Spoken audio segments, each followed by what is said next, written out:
This is part two of a conversation with Michael Leunig, the Australian cartoonist. Going back to what I was talking about you seeming like you live in this place that certainly I would, I live in it a lot more than I used to. But do you have any ways or techniques that help you stay there? Like something that someone listening to this from, some little beige cubicle somewhere, or, do you have ways that, or techniques that help you stay in touch with that? That sort of open or innocent or otherworldly faith, you mean, like that, to stay in touch with that? Is that what you're saying? Well, it's a bit hard to put into words, but it's like there's Yeah. certain of your cartoons where as I said, I've read them at times when or they just sort of would appear at times where I seemed very far from softness and sweetness and joy and my own true nature. And the Yeah. world was telling me to be Yeah. this way and that way, and there was bills and there was pressures Yeah. and parking tickets Yeah. and all that shit basically that Yeah. goes on in life. And it's Yeah. like, oh, Yeah. there's Michael Leunig. He doesn't live there. He lives in where I should be living, in that nice fairyland place. Well, well, yeah, interesting that you say fairyland, because look, I too have parking tickets and whatever, all that, and it's insufferable sometimes. And I wake up at 3 a.m. and I lie there stressing about something or other. Okay. And Well, that's kind like of anyone else, that's reassuring and sad at the same time. yeah, it's a disillusionment. But no, but the thing is, you mentioned fairyland. Well, I often say it's like this. When I was a child, as you were the same, you would build a little fairy garden. You would make a little fairy world with stones and flowers and little petals from bits of grass and etc., down in the garden. Did you ever do that? I did. Oh yeah. And I would spend a lot of time building this imaginary little miniature thing. And then at night, I'd go to bed, and then next morning get up and rush out to see that if the fairies had visited it, you see. Yeah. And I would actually believe in it. I would believe that they had been, and I had done it for them, and it was an act of love to them, etc., etc. And to tell you the truth, John, I think I've kind of retained that same sense. In fact, that making of a fairy garden is a description of making a work of art. You are believing in something that other people find implausible and ridiculous and infantile, but you absolutely believe in it with all your heart. And so making a piece of art is like that to me. And I think to retain that lifeline back to your childhood, that imaginary lifeline, to just intuitively and willfully retain it and saying, and this is what I call mature innocence. They say we can't be innocent at this age. We're old, we're mature age people. How can you be innocent? I said, no, you can be mature. You can have mature innocence. In other words, a real valuing of that childhood state and the beauty of it, and the sort of the holy state, and it's innocent, and it's so well intentioned. Well, for me, it was. I do recognise there are some who had appalling childhoods, were living in fear or whatever. Yes, I acknowledge that, but mine was kind of full of like living amidst a lot of ugliness and industrial wasteland and stuff.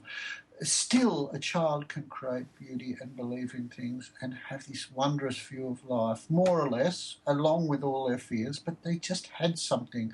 And I think I've always connected to that, and because I just see the value of it and saw the value of it and enjoyed being there. And so I think I always refuse to disconnect. And you talk about touching a woman's skin, the softness. There's a great innocence in that. You refer to, there's some people fall in love. That's a state of innocence.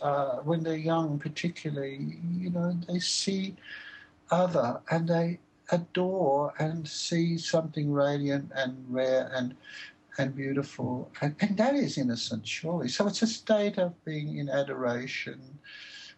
And I don't think blindly so. I think having the capacity to feel beauty and to feel the softness is just worth having. and believing in. And I guess the religious would say that's faith or something like this, or this is God, or whatever is said. There are so many ways of saying this. But and also to see that there is yourself and there is the world, and that the world can be beautiful, but it can hurt you, and then there is self, and it's worth looking after self and nursing self a bit, and having these little dream worlds and being able to step in and out of them, not to be consumed by them, but to find them as useful little places to go. And we listen to music. Which person does not sit and listen to music and go into some reverie? Yeah. Which consoles and holds them and nourishes their spirit. I mean, most people do that, and that's a miracle to me.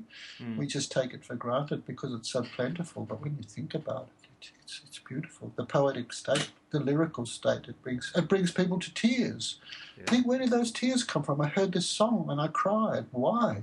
Yeah. And so you think these are the great accessible miracles that we have to just value. I think it's about valuing it, saying to yourself, yes, this matters. Yes, let's keep that tree. Let's not have it cut down. It's beautiful. It brings joy to children and places to play, etc. You know, the way people want to look after beauty and what is natural. And you look after that ecosystem within yourself. I think we are an ecosystem, and we have to love it and our own ecosystem, which I think we damage all the time, just as we've damaged the broader ecosystem. So ignorantly or naively, we've allowed the rivers to be poisoned and all that sort of thing that happened, and the forests to be desecrated.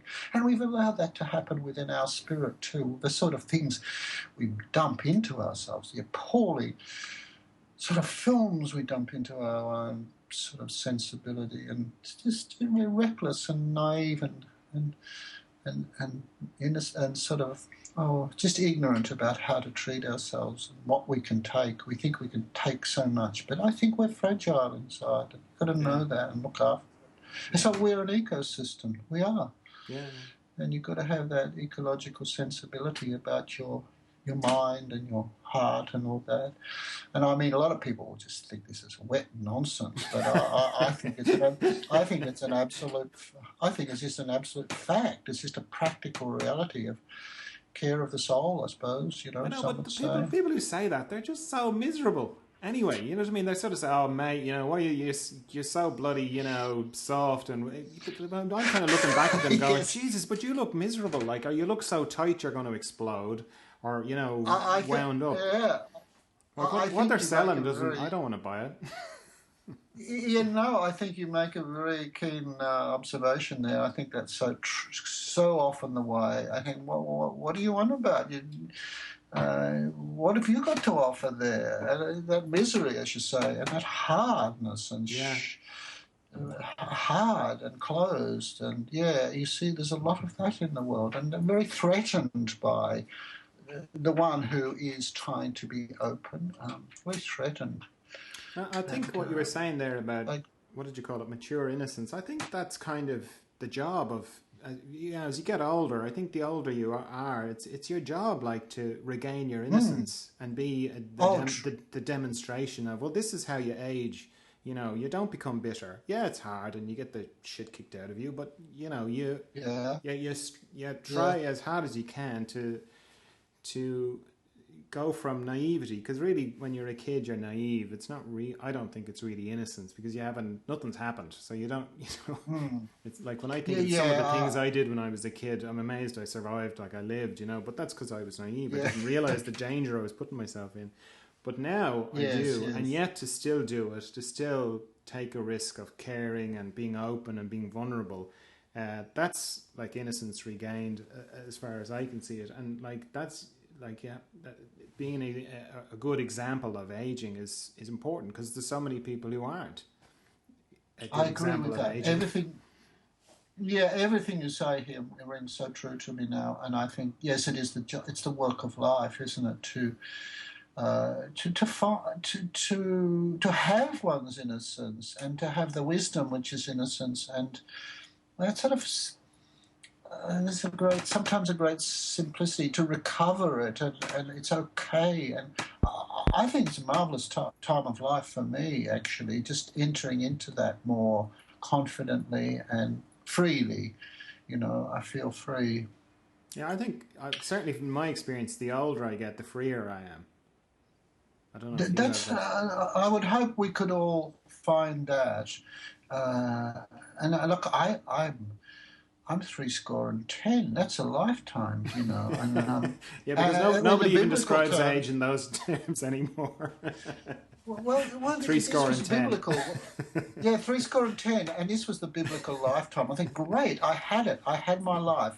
Now I'm done with that. I want this other bit now, which is Yeah, the freedom and the truth. The truth and the capacity to bear with truth and to sort of hold it a bit lightly too, and be yeah, of value, to age in a way that's sort of, I don't know, maybe to be free, to speak free. That would be a lovely offering to the world, even if they laugh at you or kind of dismiss it. I think I love hearing these sort of older guys talk freely and not be embittered yeah, or dark on the world and yeah, cranky. I yeah, think that sort of spirited yeah. maturity would be a brilliant achievement, and Yeah, because hopefully. it's lovely to see Mm, the innocence of a child, and that's a great thing. mm, But to see like mm. somebody say who's 90 or going towards 100, and their face lights up when they do something that they love, Yeah, yeah, yeah, yeah, that's to yeah. me that's almost better. I mean, it's close, Yeah, It's a close. I think you're right. I think that's true. You expect certain things of the naive child, and there's a beauty in that. But as someone said about, it was a dance teacher, American dance teacher, she said, "Oh, the difference between a young dancer and an old dancer. Old dancers are meant to be washed up by a certain time." She said, "No, no. You look at the gesture of the young, the hand gesture as a dancer, and it is fresh and it is bright. But look at the gesture of the old dancer. Look at that hand. In that gesture, you can see all the heads that he's ever cradled, all the babies that he's ever held, Oh, all the experience, you see. So yeah, it's this lovely idea that yeah, you take in, and it informs your gesture and your words, and whatever it is, your footsteps are somehow, it's all integrated into that, and that is a very great. Oh, and there's a lovely poem by Rilke, I think, "For the Sake of a Single Poem." I think you might find that somewhere.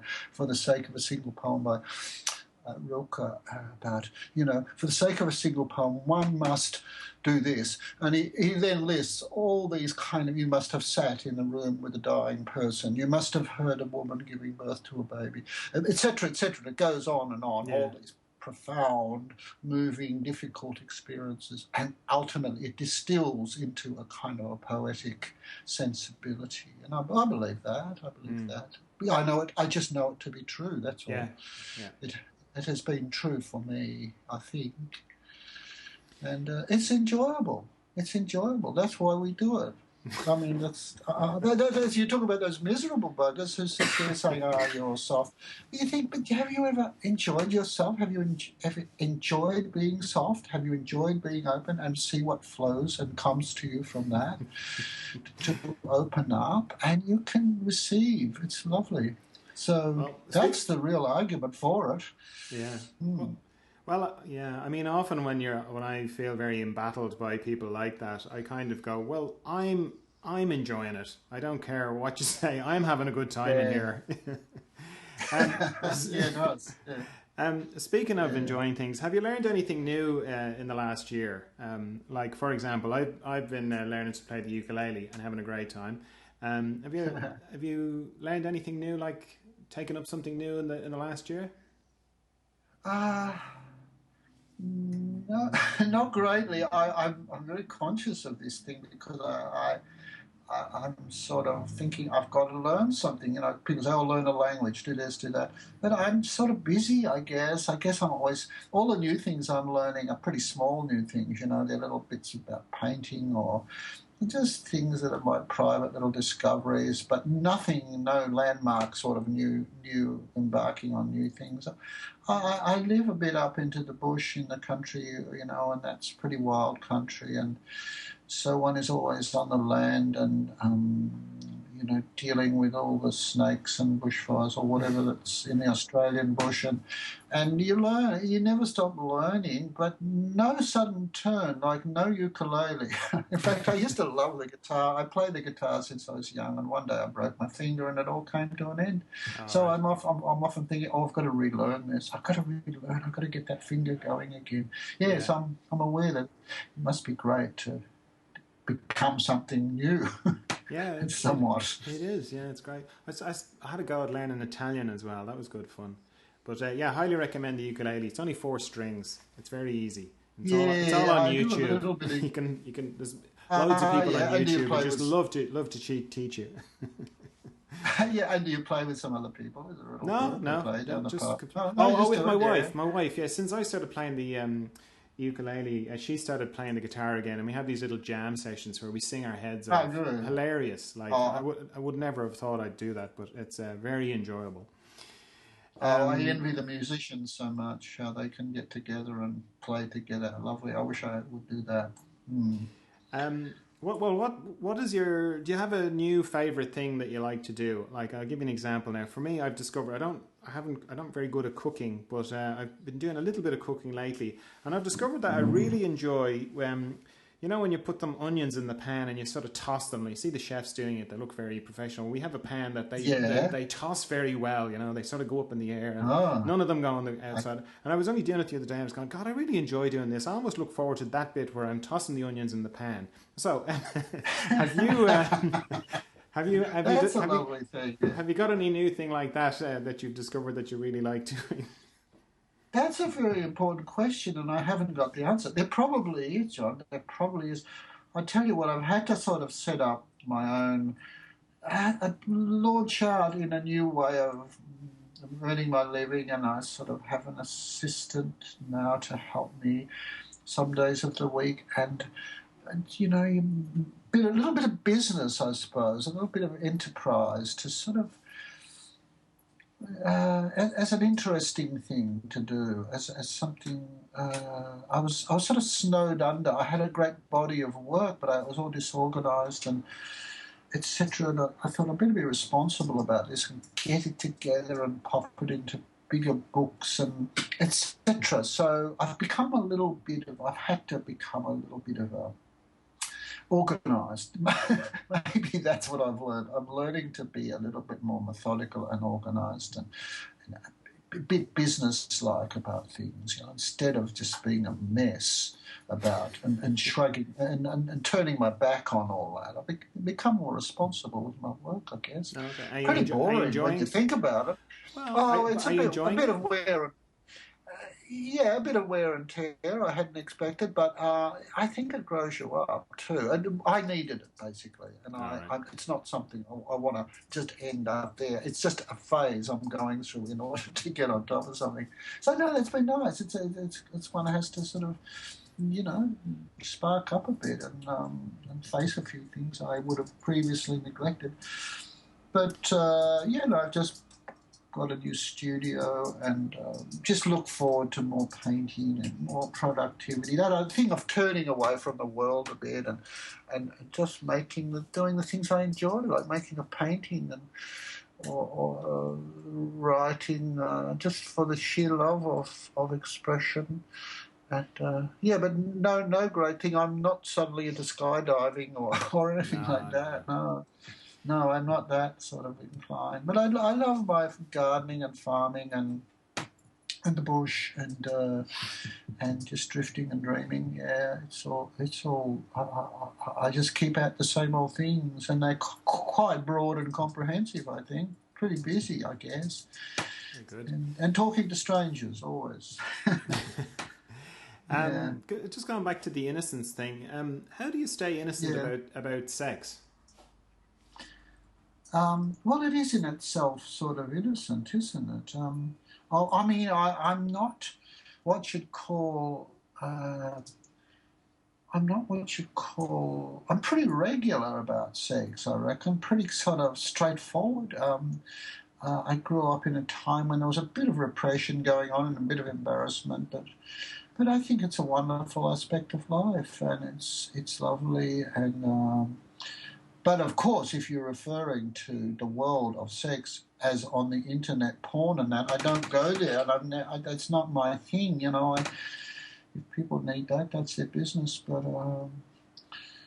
yeah, I'm not sure what the question exactly is there. That Well, I there's think it's just a so great. I think it's a great sexual. The eros, you know, it's eros, isn't it? Hmm? yeah, but it's like love. I find love is very innocent. Like when you get right down to it, like when you get beyond the kind of Mm. Hollywood drama of things, and just get down to the very simple, you know, relationship. I mean, I can only really talk Yes, about my relationship with my wife, but like often it feels like we're like two little kids just running around, and that that's good. seems to Mm. very. It's a very number one. I think it takes a bit of courage to be that innocent, and then when Mm. you sort of if you I mean, we don't have a telly anymore, but you know if you watch a telly or you No. watch movies or you know even if you walk down the street or open a magazine, there's a lot of sex comes at you about you Yeah, know it's a very grown up thing, and this is you know particularly on the internet, it's you know 16 ways to have a better yeah, orgasm and all that kind of stuff, yeah, and it's like you know the sort of yeah. it seems very far removed from just the innocence of love Oh, to me. absolutely. Oh, yeah.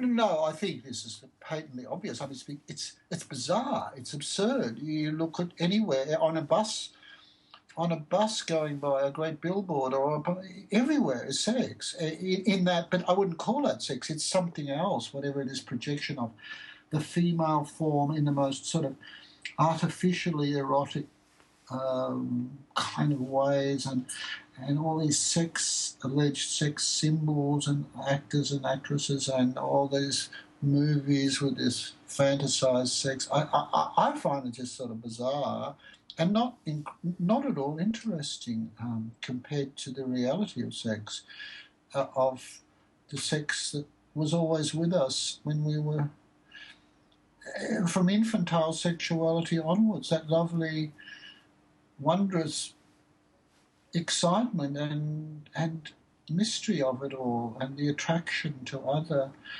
and the gratification of sex has nothing to do with what I see in magazines or in billboards. I just kind of can't get interested, and I think it's just ludicrous, most of it, and sad, and I think the Americans have a lot to answer for here. I don't know. Yeah, I let's don't know. blame the It's Americans. been well, yeah, but it seems to have spiraled out of control. And then you see all the problems. You read the newspaper and the sort of the appalling sexual abuse and the appalling um, all the crimes. You know, the sex crimes. These are very distressing to read the paper any day and to see the amount of misery caused by this kind of imbalance, or some trauma in there somewhere, some eros trauma, that it's a source of hell for some. And I must say, I'm glad I don't work in this area trying to understand all this. Yeah. But it's a source of a lot of sadness and things going wrong, and artificiality, and soulless kind of sex, and sex as commodity, and as image, and it's mostly fake, you know, and all these sex clubs and strippers and all that. I don't get it. I remember seeing, when I was a very young kid, I saw at this agricultural show in Melbourne, there was these side shows, a tent show, you know, and there was a stripper who was brought out momentarily into the public to give a sample of what she was going to do. And here's this kid, I'm about, 8 or something, and I'm standing up there staring at this poor woman, and I felt this pathos, this immense sadness and pathos to see the indignity of this woman trying to look sexy. I mean, I didn't know what sex was back then, really. Oh, Yeah, no, yeah, not really. But I could see this woman projecting this thing, and she was being forced to by the guy who was yeah. running this sideshow, and I felt real pity and pathos. So I was aware then that there was this sadness and artificiality and desperation and pain and indignity, and I think it's a lovely private thing myself.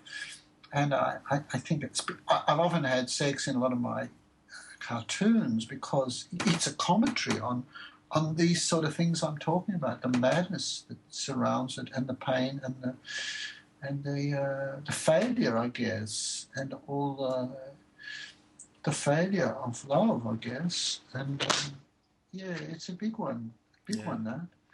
And it's so tied into life and the life force and the spirit, it's all there. Yeah. Okay, next question. Are you any good with money? Oh, I I know will. that side. It remains to be seen. Is my answer. It remains to Well, be you're seen. still going. You're not bankrupt or I anything. am going.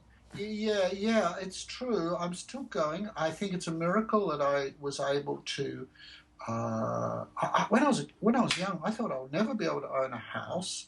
I don't know how you expected to, earn your keep, but gradually I've been happy to work. I like working, I guess. I just had a work ethic, not too fierce, but probably working class, background.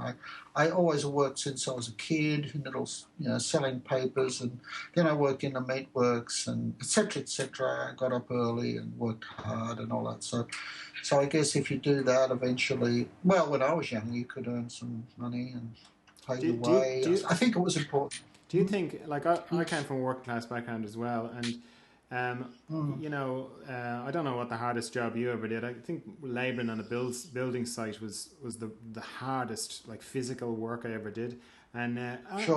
often reference back to that. It's like, well, like I worked in animation for years as a cameraman. And I remember one of the young fellas kind of complaining about something, and I was like, look, we're not digging a ditch, so this is easy. It doesn't matter that we've had to work 24 hours in a straight. We're not digging a ditch, so this is easy. And Yeah. like, I think Yeah. if you work in something that you love to do, like you do and like I do, then it doesn't feel like really work. So, like, the work ethic, like, Yeah. I work a lot, but it doesn't feel like work. Yeah. I don't know if the same for you. Yeah, it is, John. I reckon it's pretty much the same. I enjoyed work, and somewhere work got a bad name with a lot of people, I think. And sure, there are some horrible jobs and horrible bosses who abuse you and underpay you and stuff. But in general, to work, whether you're working for your living or for some money, or just to sort of, you're just working on the land to make it, to plant trees to make it look lovely or something. It's just so engages me. I love it, and I feel alive when I work. And some people go to gymnasiums and pay money to get fit, and I prefer to be fit by by just working and doing things. I just like it. I've always liked it, and So I, I, I you worked and you got, that's how your money came, is it? And then you've been okay. yeah, I've never been in it. Look, I'm the last guy in the world to know about investment. I realised too late in life that people around me were buying property and all that sort of stuff, and I sort of wasn't. I bought a few bits and pieces of book up in the country of, the nearby block or something, but I didn't get it about investing and all this thing that people have become so learned about. And I feel a fool with money, but I've been fairly frugal. I don't need much in a way. I've liked my frugality. Just, do I really need that bloody thing? I don't need that. So I've had a natural frugality, which was part of my generation. And that's nice. So I've never needed much. I don't have any great expensive hobbies, or nor do I take expensive holidays or stuff. I don't know why. I don't think I'm mean. I just think I can't be bothered, and I'm happy enough in my own little realm, and self-made a bit, I suppose. But no, I don't think I'm like the world's most clever financial guy, for sure. I'm not. But I'm starting to value it now as I get older to sort of help. I think it's so hard for the younger generation. I've got 4 children and I watch the world they're faced with as far as getting some money together and getting on their feet. And I just want to try and sort of help them a bit, you know. I don't know. It's hard on that. How much do you help them and how much do you let them help themselves? Yeah. But it's nice to be able to make money from what you create with your hands. That's a special pleasure, I think. Because I did my time in factories like you, or in hard jobs, and it's great. And that's where I made my art, I think, when I was working in these laborious jobs, and my mind was thinking of things. What could I create? What little poem I could write in my head while I'm there working in the meatworks in this abominable conditions. And it was always a. From the way you describe how you got started, it sounds like you kind of fell into cartooning. Now it's a big kind of established thing. You're Michael Leunig, the cartoonist, and so on. But it looks like that back then it could have gone other ways. What other ways do you think it might have gone? Oh, one thing I wanted to do. I saw some documentary films when I was very young. I think post-World War II, there was a bit of documentary footage around of the war, and I was really ravaged by that. I was hugely affected and saddened and disturbed by this thing of conflict, and why do people do this? And I felt that these bits of documentary film were very valuable and useful, and I thought, I'd like to do that. I'd like to document truth, use a film camera to find truth and to move people. And there were big issues of the time. There was the bomb and all that. And I don't know, there were things, and then there was the Beatles and that 60s music and all that creative renaissance, I think, happened. And one wanted to contribute some consciousness or something. And so the film struck me as the way. But I would have... in fact, I was sort of studying film a bit at the time, and I went after the factory time. I went back into a film school for a while in Melbourne, and it was very under-resourced. And I was offered a job on a newspaper to be a cartoonist, and one of the lecturers said to me, Michael, take the job in the newspaper. There's nothing for you in film. There's in this country, no one makes anything, and it's just all heartache and failure. And so I took the job in newspapers. So, it was like that, just a chance. A little door opened and I went through. But it's led me on to so many other things, and I can make a film now if I like. I can make a documentary film. I'm making a documentary film now. Well, I'm involved in one anyway. There's one being made about my life.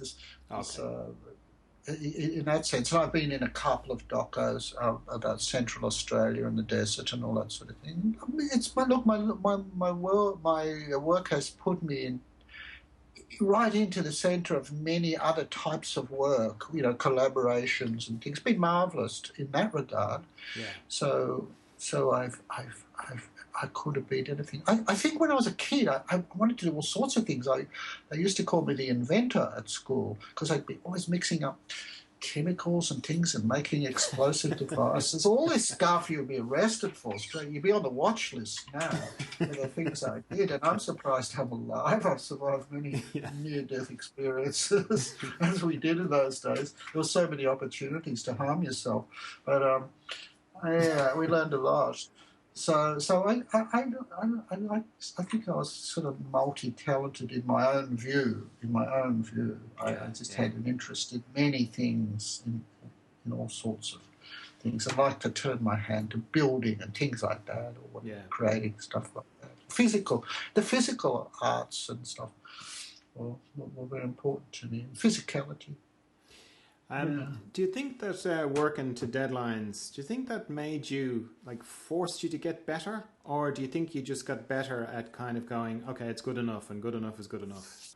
There's a lot of it's good enough will do, but then going the extra mile. I mean, sometimes you think you've got there. Oh, this is good. This is a great gag, and I think, yeah, but anyone can do a great gag. I want to go to somewhere else beyond the gag. I want to leave not with a punchline, but a sort of opening it up. I don't want to nail things down. I want to open things up. People say, "Oh, you nailed it with that one." I said, "No, I don't want to nail it. I want to open it up." Right. So that often involves a bit of work at the end when you think you're finished. You say, "No," and you toss out that solution and you go wandering into a strange no man's land, if you like.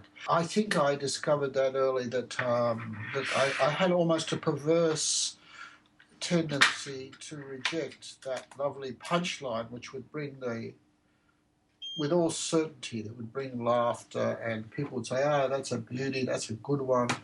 I had a sort of a running away from that. I said, "No, I don't want that. That's sort of obvious. That's the obvious solution, in a sense." I want to go somewhere where people can't exactly follow, but they might be fascinated to follow. Yeah, this is the delusion of the young cartoonist who thinks he's important, but or something like that. But you see, it's that was my tendency, and so I think that allowed me to create work that was more original, was not part of the general fashionable concerns of the time, that wasn't really understood at the time when it was first published, but I've watched things that I created, say, 30 years ago, which people would just scratch their head and say, "What the hell is that?"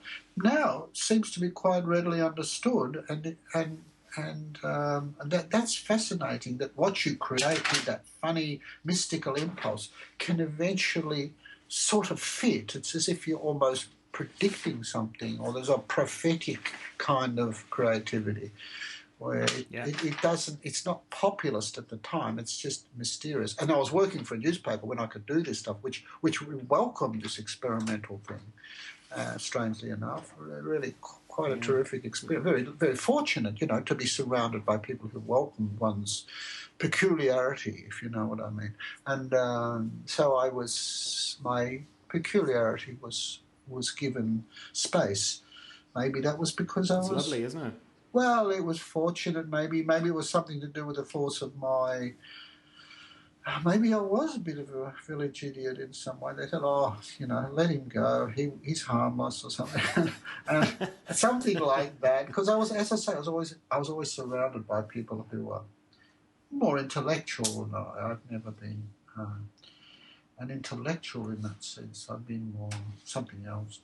And I was always surrounded by these brilliant people, and they kind of had a nice condescending tolerance, I think, and just allowed me to draw my ducks and my pixies and moons and whatever I was doing, and teapots. Yeah, and this is a completely different direction now. Do you use internet banking? No, I don't. My wife does. Right. Well, yeah, why is that? You just want to know how clever I am with the modern world. No.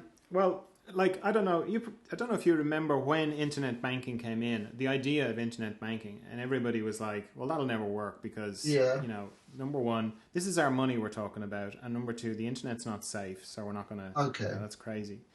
Because what, and this is kind of one of my little kind of pet things that I'm kind of curious about. And it's to do with politics, because I kind of think, why don't everybody uses internet banking, as far as I can see. Yeah. And it was a very unpopular idea when it came in first. I don't understand why we can't vote like that. Why everyone can't just get a citizen account the same way as a good idea. Account online. Fantastic. And you just vote. Like you just go and look you vote every day. You just go and look online. Oh, what are we voting about today? Oh yeah, I agree with that. I disagree with that. Do the Swiss? And we just get do the Swiss do get rid this? of all the They do a version of it where you can propose a law if you get, I think it's 50,000 signatures. Yep. But that's a little bit, it's on paper. It's a bit old. There's a whole younger generation who's so used to doing everything on their phone now. Yeah. I just don't get it why we need the politicians anymore.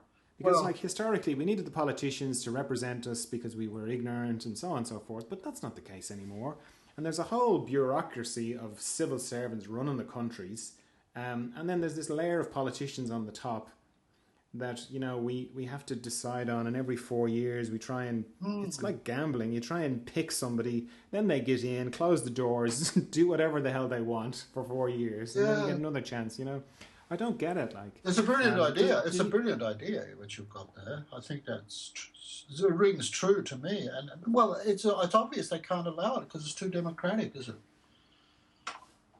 Yeah. But who's going to decide to do that? I mean, it's those politicians who get elected who sort of control that, isn't it?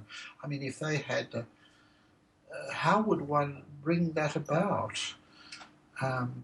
Well, here in Ireland, there's a couple of parties like it's called direct democracy, which is a little bit like the Swiss model, yes. Which is the same kind of thing. It's moving towards that. So I suppose politicians would get into power and then basically enact themselves out of power. It's hard, with hope. Yeah, hard to imagine that happening. It is. I think politics is clearly in an appalling state in most parts of the world. In this country, it seems to be dismally failing. Well, no, it is. I think it's everywhere. But like as I look at it, it comes down to that one thing. That thing of like we've got this antiquated model. Yes. Of representation, which we don't need anymore. No. Because everything is done online. Everybody's speaking online. People are, there's this huge outpouring of personal expression in a kind of global arena, and there's this thing going on behind it. But anyway, I'd just like to ask other people about it to see that it's not just me, that it does actually make sense to other people. Well, I like this comparison to the banking thing. It makes particular sense in regard to that because that's really important, isn't it? That's our money, and it's sort of working as far as I understand it. It's just a matter of constructing it. Setting it up in a way. It wasn't. Yeah, and you could make it open source, so nobody owns it. Everyone just anyway. What's your best guess for what's going to happen when you die? For me, you mean what will happen? Yeah. I see. With my consciousness or something. What after I die? Then what? Is that the question? Yeah. It's funny. I've never when you think about it, I don't know whether I've been lazy with this one, John, but I don't think about it very much. I remember asking my grandmother once, what happens when you die? How do you die? How does this happen?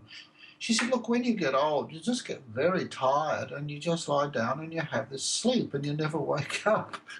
And so I've always had this idea that when we sleep, sometimes we dream, sometimes we don't dream. We just go unconscious. So I sort of left it parked there, basically. I said, okay, that'll do for the time being. And I've never gotten around to really think about reincarnation terribly much, or I think it's not in my hands. So therefore, I don't speculate about it very much. I just had my dearest teacher in my whole life, a wonderful teacher, died last night, and I have had reason to think about that. She's this extraordinary person, and so I did wonder about that. I thought, did she visit me just after she died? Did she come to me in a dream or something? I sometimes have little thoughts like that because I've had a few of those peculiar experiences where people have died and they've come and visited me, I wrote a little poem once went with Carnival of the Animals, the orchestra piece. It was something like, do not fret for the departed, even though they leave you broken-hearted, have no fear, they will reappear. And it goes on, and how they will come up to you and touch you and say something very simple just for you. It'll be something like, it's okay, everything will be okay. Because I had this happen to me about 3 times. It was a hallucination, but it was a hallucination I gave over to, and it became very real. And so, yes, someone, this dear friend came walking towards me on a beach, and I said, there's John. And but I said, I'm clearly imagining things, but here he comes. And next minute he stood beside me and put his arm on my shoulder and he said, it's all right, love. He's a much older man than me, John. And He said, it's all right, love, everything will be good, everything will be okay. And then off he went. And I thought, that was extraordinary. It was so uplifting too. So there's those experiences. Yeah. But what's going to happen to me? Oh, I don't know. I don't know. I don't know. I don't know. I just, I hope I die the good way. Yeah, everybody does. The good way, yeah. A nurse friend of mine came home I was visiting them, and she came home and she was crying. And I said, "What's the matter, Julia?" She said, "Oh, Mr. Thompson died tonight." And I said, "Oh, I'm sorry to hear that." And she said, "Oh, it's all right. He died the good way." And I said, "What do you mean?" She said, "Oh, there are only two ways to die." And I took it from that. She meant there's a difficult way and then the good way. Yeah. So the good way would be nice, of course. I don't know what I can do to ensure that. We don't get a choice sometimes. But I've sort of always been fatalistic about it, so my curiosity doesn't go there greatly. Because the possibilities are endless and enormous, aren't they? I just, who knows? But I wish I could think about it. Maybe you'll get me thinking about it. So it's getting time. I better start thinking about it anyway. Maybe not. Maybe not. Hasn't occurred to you? Yeah. So this is my last question, and I ask this one to everyone. This is not one of my embarrassing questions. If there's one thing you could pass on to future generations, what would it be? Oh, yeah. Look, I accept that what I would pass on, I will not know about. I think it would be something in the ecosystem of us all, that one has said things or created things or been something that somehow matters in a small way, is of value, but in what way, I don't know. So I know that one wants to foster some health in the world, no matter whether it's large or small, just something. But what could I leave or pass on? I don't expect to pass on much. Maybe just some idea about sanity and peace or something. It is. I don't have it. I would have to think. I think you've said it. Yeah. Do you think? You think? Well, I think. Yeah. Well, I think when you talked about how you create, which is basically, a process of getting your mind out of the way and letting something come through. Well, I think when you're conscious of that, then and what you've just said is your kind of respect for that, which is, Jesus, I don't know what to pass on. I've done it. Like, there it all is, and I think something was conveyed in it. And that's what I'm going to pass on. Like that. That's what I thought you just said. Yes, I think I get it. What you're saying. Yeah, maybe that's right. I think whatever it is I'm going to pass on has been possibly put out there, large or small, and I won't know what it is. And as far as wanting to pass something on, I don't know. You feel like just saying. It's like when I was once out in the middle of the Australian desert, right in the centre of this country. I was camped in the middle of the night in the oldest watercourse in the world. It's known to be the Finke River, and the Finke River only runs in flood. Otherwise, it's just a dry sort of bed of beautiful pink sand in the most incredibly remote and beautiful desert, just so remote. I was camped there, lying there in the middle of the night, and there were the stars, and you've never seen stars like this. It's so clear and so dazzling and so bright. Anyway, I'm camped there sleeping. I wake up in time to see a shooting star, a meteorite like I've never seen before.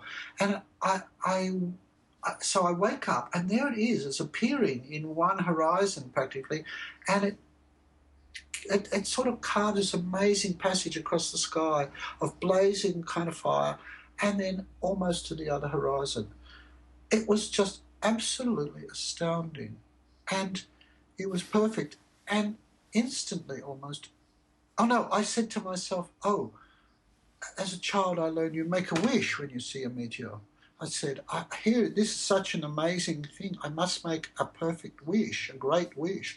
And I struggled for a while, for a minute or two, and I thought, oh, well, I hope everything will be okay, I said to myself, and went instantly back to sleep.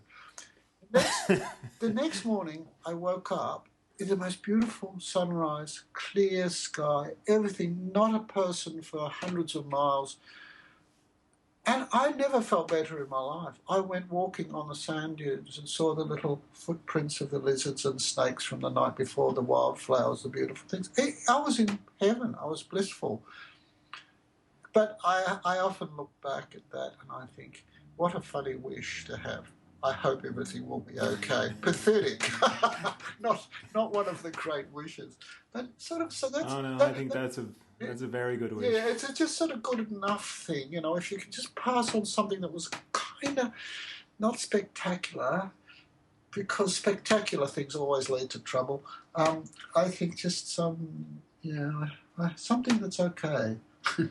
Yeah, something like that, John. Well, I think that's beautiful. I think because that's ordinary, and for me anyway, all the spiritual stuff and all that, like it's in ordinary things. It's not in the big things. It's not in the show or the pageantry or the talking about it to death or any of that kind of stuff. Like if you really want to see something spiritual, just look at something really small, and just simple and ordinary, and it's there. And a little wish like that. Oh, well, I hope everything works out okay. That's wise, like. Very wise, I think. Yeah, it's a small thing. So, and we've got to, as I say, they say, you know, I've heard death is just a tiny little hole and you've got to be very small to get through it. And so you've got to make yourself small. And it might sound like sort of false humility, but I think there's wisdom in it. There's great vision in it. Get down there, you know, and come close to it. And it's glorious. I think so. Well... It's been really lovely talking to you. Yeah, likewise, John. Yeah. Sometimes when you talk to people who you kind of know from afar, it can be a bit not what you expected. But it hasn't been at all. It's like it sort of feels like I've known you for a long time, and we're just having a chat. Yeah. And it's I'm very grateful for giving me a lot of time. I'm probably going to split this into two parts. Yeah. But, I'm so grateful. I think so many people are grateful to you for what you've done. Oh. And I know that can be a bit hard to hear. Oh no, I appreciate your I appreciate that. But no, it's been lovely talking to you, John. I really kindred spirit clearly, and it's been a joy to talk. And at the end of this day, and.